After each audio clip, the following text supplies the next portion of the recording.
Audio Jungle.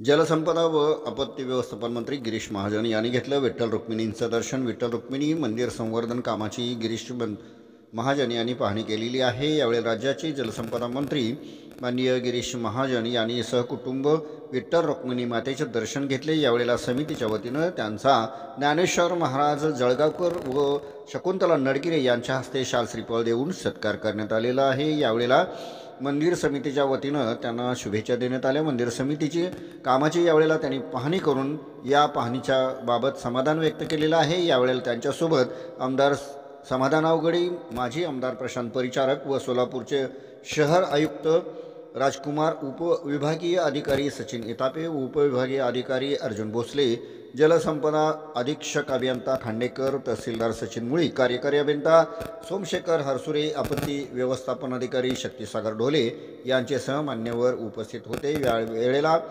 मंदिर समितीचे व्यवस्थापक मनोज जुक्षोत्री यांनी विठ्ठल रुक्मिणी मंदिरात सुरू असलेल्या व करण्यात येणाऱ्या कामांची माहिती मंत्री महोदयांना दिलेली आहे।